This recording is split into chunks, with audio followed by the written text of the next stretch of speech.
rápidamente nuestras preocupaciones. Gracias, presidente. Muchas gracias, congresista Villanueva. Le damos la bienvenida a la congresista Melgarejo. Damos la palabra al congresista Miguel Ángel Elías. Muchas gracias. Voy a ser puntual, solamente para dar un aporte y solicitar una información. El aporte es lo que dijo el congresista Dalmiro Palomino acerca de los vehículos M1, M2, si efectivamente se necesitan en ciertos lugares del país, pero no para que hagan una ruta Lima-Ica, Ica-Lima. Lo hacen en 3 horas. En 3 horas. O sea, van a más de 120, 140 kilómetros por hora. Me han pasado a mí como un rayo, porque yo viajo todos los fines de semana. Debería ser en los lugares que es difícil que un M3 pueda circular por ahí, sobre todo en la carretera de nuestra sierra.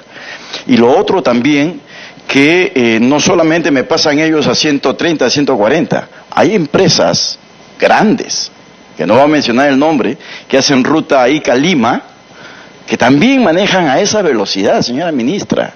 Es increíble. Yo hablé con el dueño, porque lo conozco, me dijo, no creo, le mostré el video, yo iba de pasajero y lo grabé. No me dijo nada, se fue. 140 kilómetros por hora. Lo que le sugiero que se pueda hacer es que estas empresas ya reguladas y que tienen muchos años en el negocio, puedan tener la velocidad regulada por ley.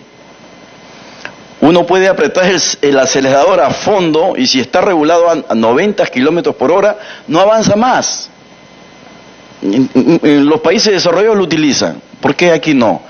Y lo mismo, si se formalizan los otros vehículos, que solamente sea dentro de la provincia donde se necesite y también con la velocidad regulada. La pregunta que le quiero hacer, como ya se ha dado cuenta, porque le dije que viajo todos los fines de semana a Ica, soy iqueño. Y la nueva autopista de Chincha a Pisco, que es una maravilla, no tengo quejas. De lo que sí me quejo es que cuando la terminaron de construir, inmediatamente la volvieron a romper a la altura de San Andrés. Hicieron un corte ahí, desviaron, hicieron un túnel. Yo paré en uno de esos viajes que hice para preguntar al ingeniero de obra, y dijo, no, nos estamos adecuando a la realidad. Pero si esa realidad, me dijo un disparate. O sea, no me contestó lo que realmente quería yo saber. También ya entre Chincha y Pisco, estoy hablando de Pisco hacia Ica, la primera intervención que hubo, o adenda, supongo, pero después entre Chincha y Pisco, nuevamente han roto para hacer 2 pasos a desnivel, que es para Tambo de Mora y Chincha Baja. Está bien, pero lo que yo me pregunto, señora ministra, por su intermedio, señor presidente, ¿por qué al hacer el contrato o hacer el proyecto no figuran también estas obras? Porque la población está ahí años. Tambo de Mora son pescadores. Si hacen una nueva autopista, le imposibilitan transitar de su casa al mar. Entonces, obviamente que han tenido que hacer un paso de nivel. Ahora, otra sorpresa para mí, en el kilómetro 108 al 110, han roto toda la pista. O sea, ya no son los 2 pasos a desnivel que le mencioné, sino que es otro tramo de esa misma vía. ¿Por qué? Por su intermedio, señor presidente, le quiero pedir a la señora ministra María Jara que nos envíe esa información a esta comisión y también con el precio, porque eso no lo han hecho gratis. Quiero saber, señor presidente, cuánto ha costado, porque son adendas, entiendo, supongo. Tiene un costo y eso es lo que me gustaría saber. Muchas gracias.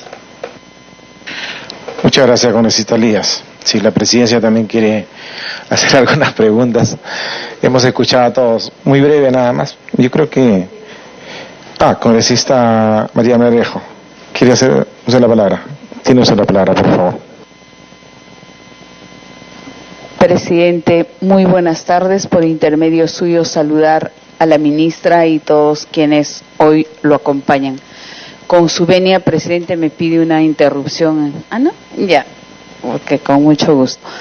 Presidente, solo para trasladar por intermedio suyo a la ministra, sé que está recién hace poco tiempo ha asumido y debe estar tomando conocimiento de toda una política pública, ¿no?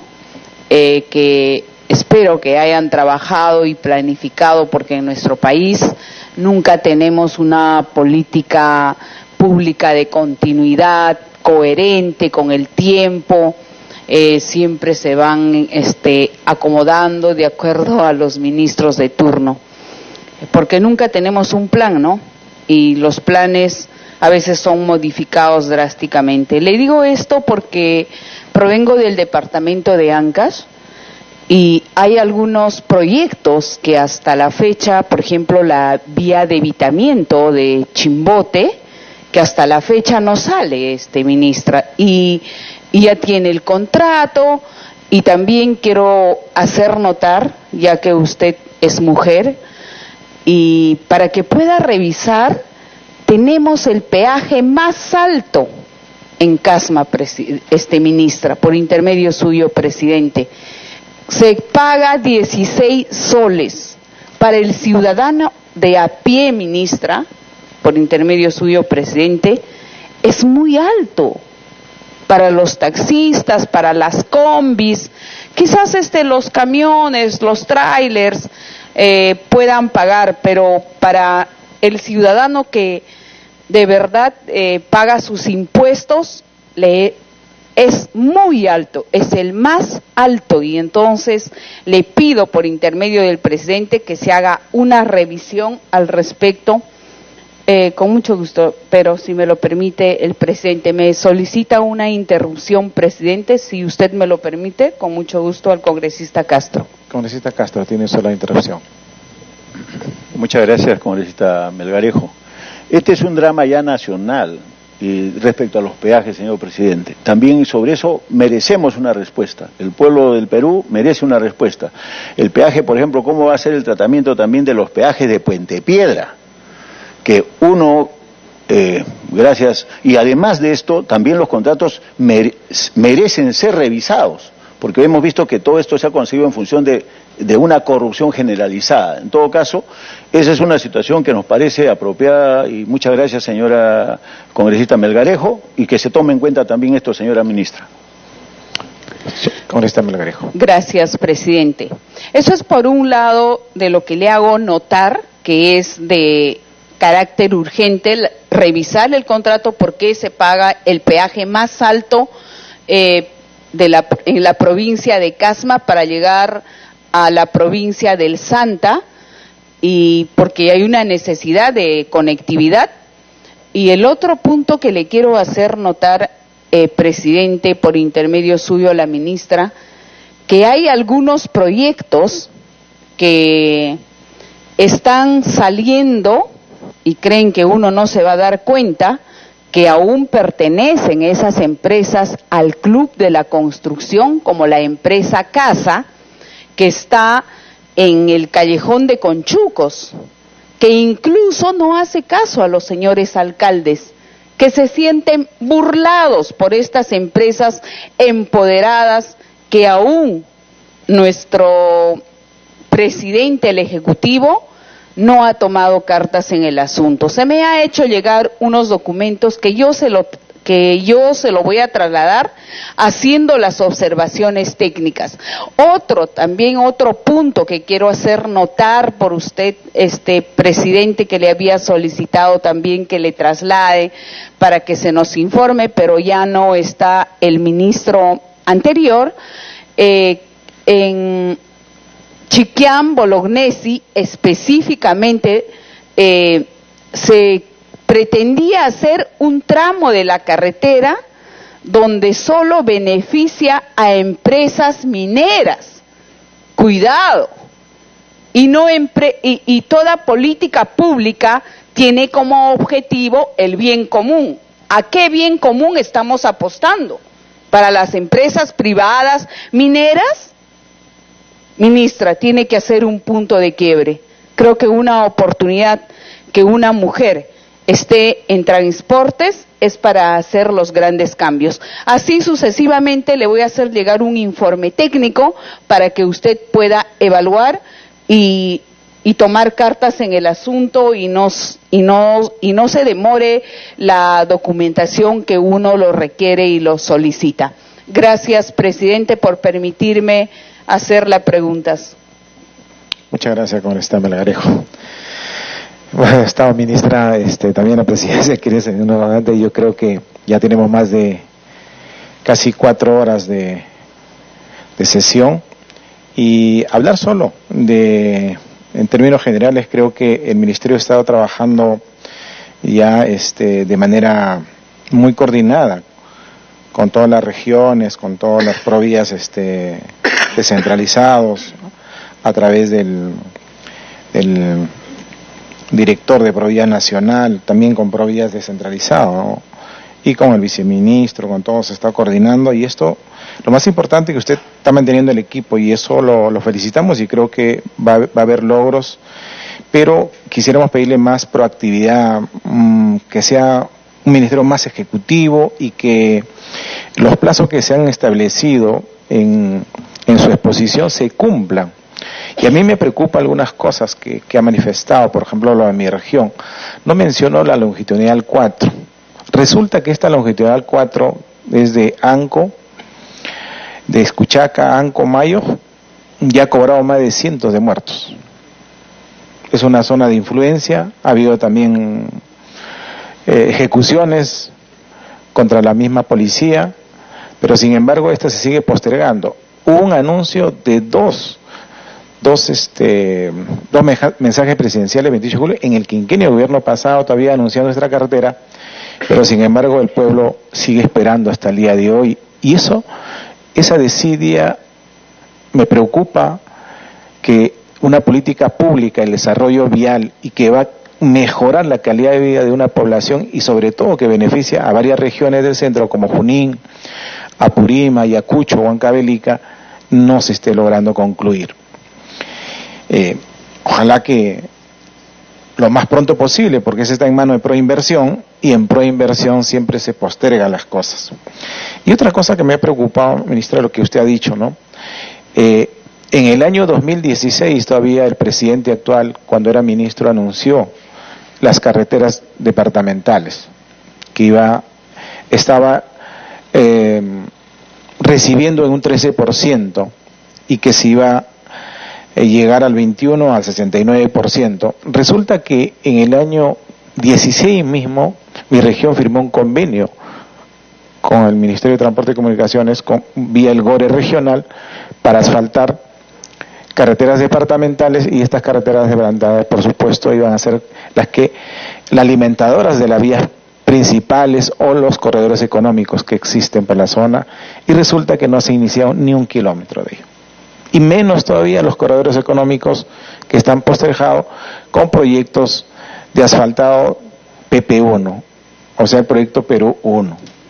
Y estos corredores están descansando el sueño de los justos, y por cierto no mejoran la calidad de vida de la población. Entonces, si el espíritu de hacer gobierno es mejorar la calidad de vida de la población, ¿por qué no aceleramos y logramos, aunque sea iniciar el proceso de hacer realidad estas vías de corredores económicos y las alimentadoras de las vías departamentales, que se inicie?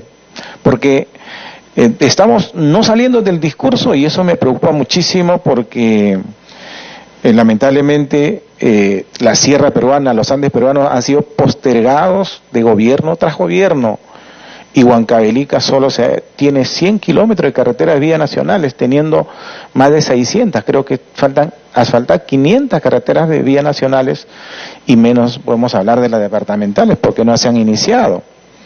Y el aeropuerto también es un sueño que fue compromiso de este gobierno, que también todavía no se inicia. Esperamos que así se inicie. Bueno, eso es lo que yo quería manifestar en términos generales, y saludo la promesa que usted ha hecho del tren Huancayo-Huancavelica, y eso que sea un inicio de que tenemos que nosotros construir carreteras más seguras o vías más seguras a través de las ferrovías. Hemos decrecido en los últimos tiempos, no tenemos una vía segura como son el desarrollo ferroviario en nuestro país, y creo que esa es una gran solución. Con visión de futuro tenemos que trabajar a ello.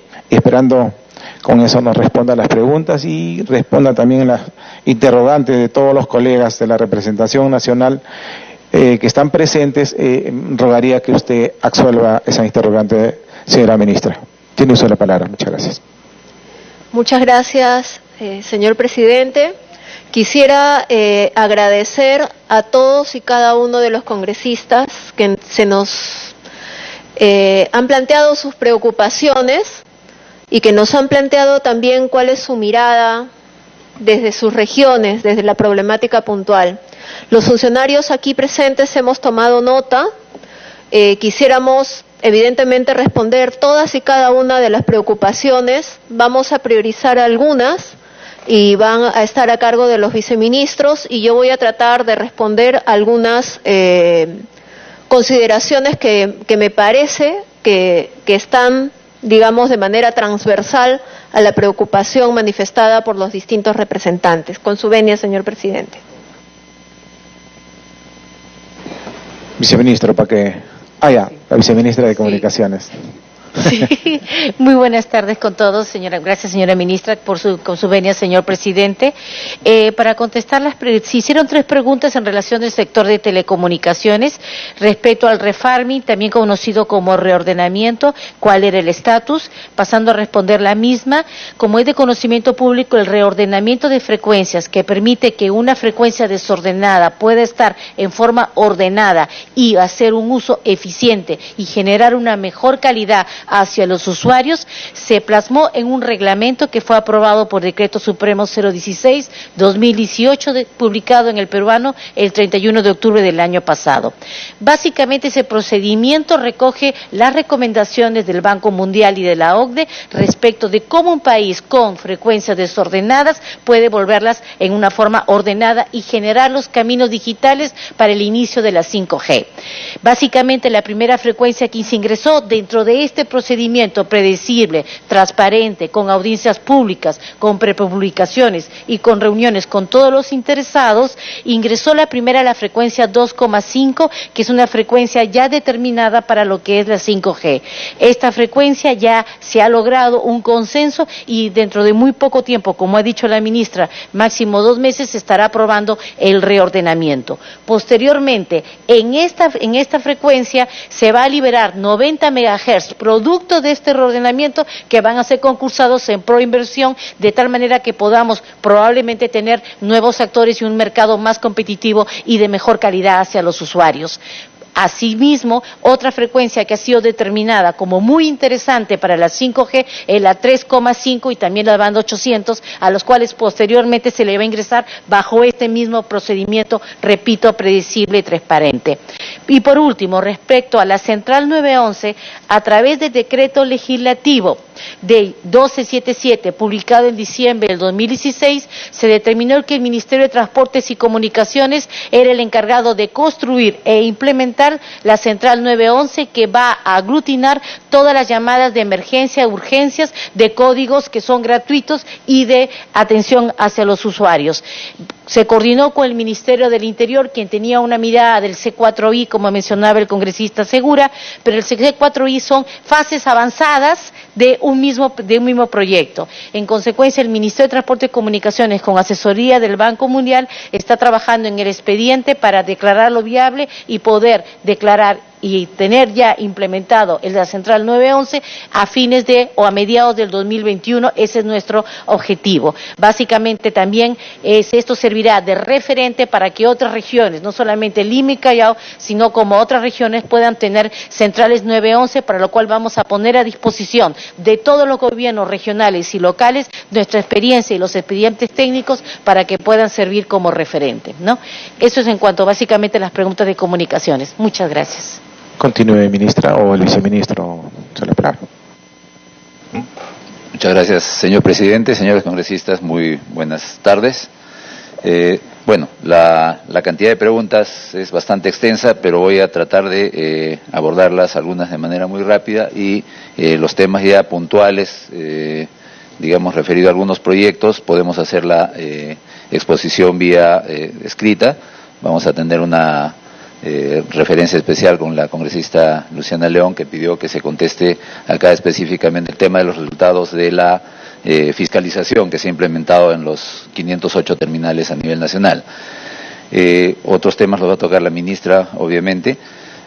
Así que en el caso del congresista Narváez, efectivamente nosotros estamos haciendo ya algunas auditorías para ver justamente las mejoras que se pueden implementar en cuanto a los óvalos que se han colocado en la Panamericana, ya que esto no solamente se va a presentar en estos lugares, sino en muchas otras rutas donde tengamos intercambios entre doble vías, empalmes de una vía con una vía transversal, o donde tengamos zonas que ya no justifica continuar con una doble vía, sino pasar de una doble calzada a una calzada con los dos sentidos.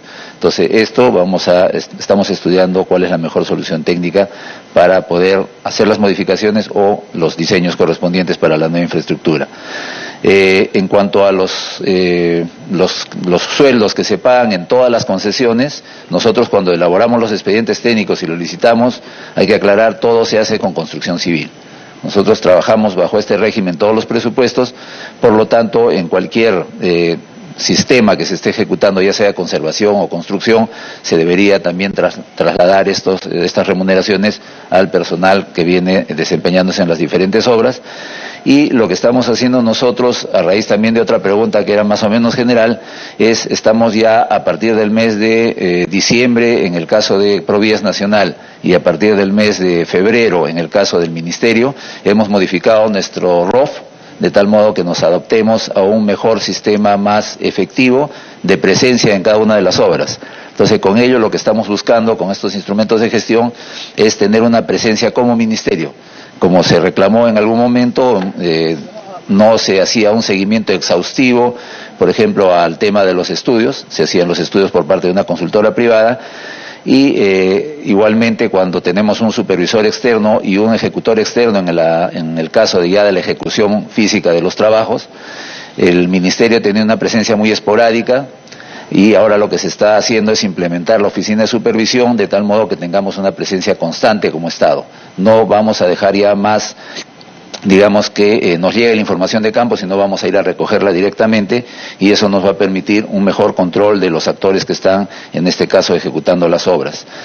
En cuanto a las vías de evitamiento, la vía de evitamiento de Chimbote ya se ha liberado 10 kilómetros que están iniciando ya su ejecución y se le ha encargado ya 12 kilómetros más a la concesionaria para que haga la liberación de interferencias, que también es otro problema, no solamente el tema de predios. Una vez que nos dan los predios, encontramos redes de agua, desagüe, electrificación, etcétera, que hay que mover, y esto tenemos que encargarle a alguna empresa, ya sea directamente o a algún concesionario o al mismo concesionario, para que haga las liberaciones, y eso es lo que se está ejecutando ya en el caso específico de Chimbote para, después de muchos años, poder retomar justamente esta importante vía de casi 40 kilómetros que nos va a permitir ahorrar un buen tiempo, digamos, en el viaje integral que se hace hacia la zona norte del país.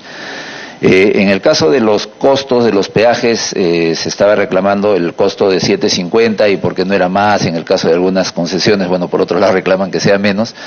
Lo que tenemos que aclarar es que nosotros tenemos una normativa que no distinguimos, digamos, el tipo de carretera a la que estamos nosotros cobrando los peajes en las redes que están a cargo de Provías Nacional. Tenemos una tarifa estándar para todos los peajes que administramos a través de Provías, y estamos justamente en pos no solamente de nuestros peajes, digamos, de manera piloto que vamos a implementar, sino a todos los peajes es cobrar por peso. Esa va a ser la meta final que se está trabajando ya con la ministra para poder hacer un cobro justo, ya que hay veces también que se circula pues con menor peso y obviamente hay un reclamo de los transportistas que tenemos que atender en ese sentido.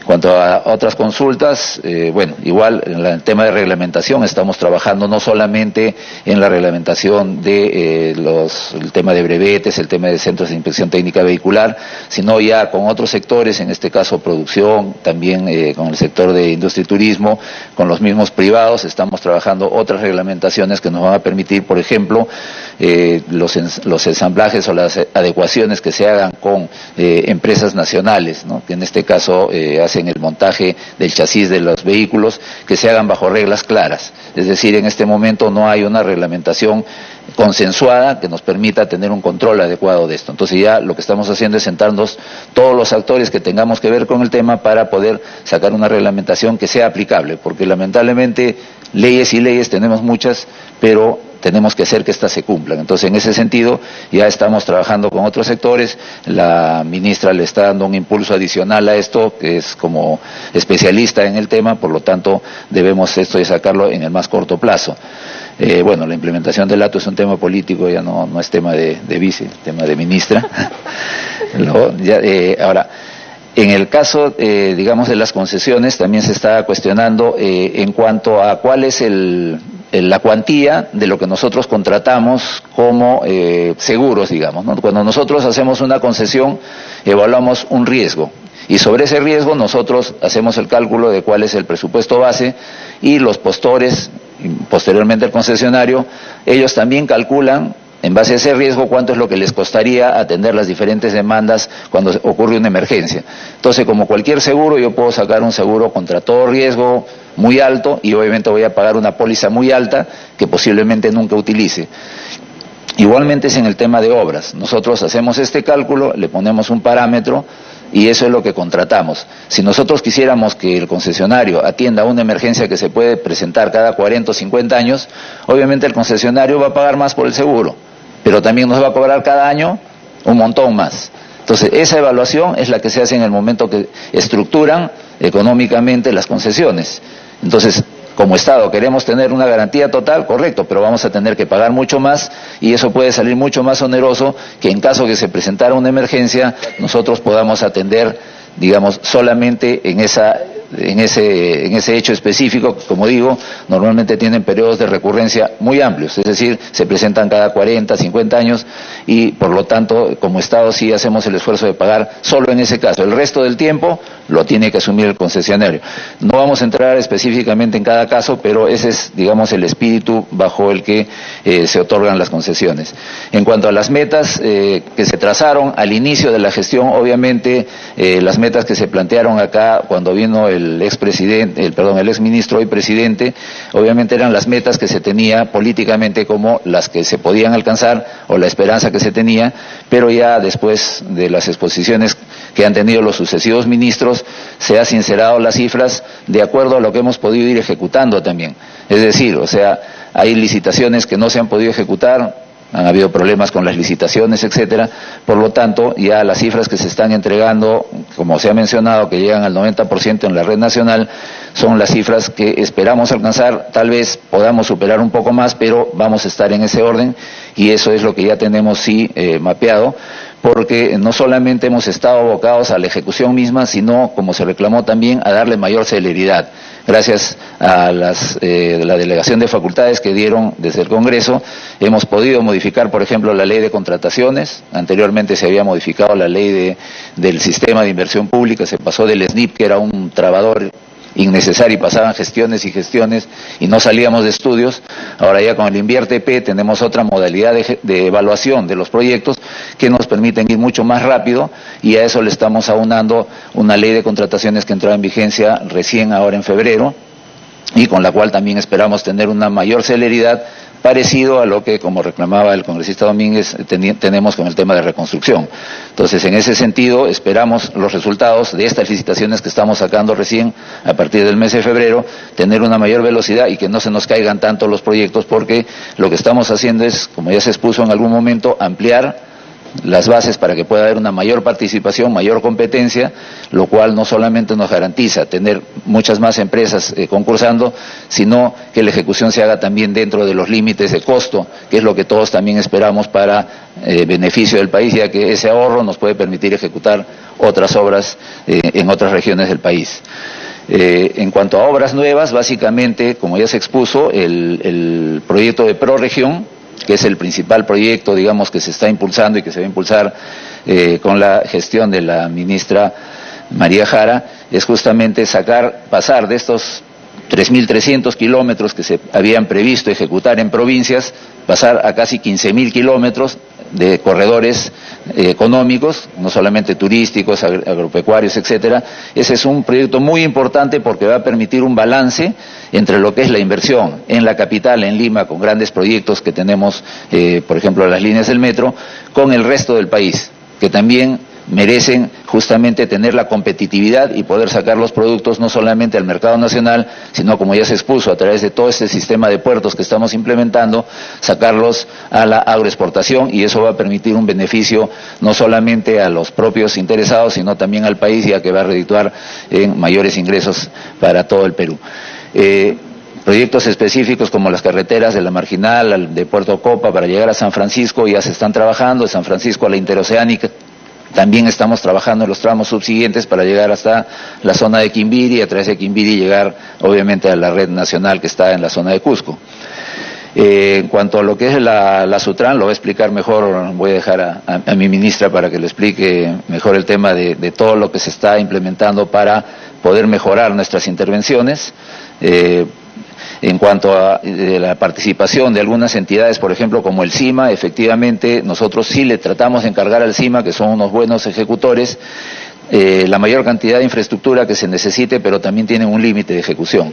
Entonces, ya nosotros le hemos encargado para el tema de reconstrucción varios puentes, aparte de otros que están trabajando, y están en este momento ya saturados, por lo tanto no podríamos hacer un encargo masivo, ya que esto simplemente lo que genera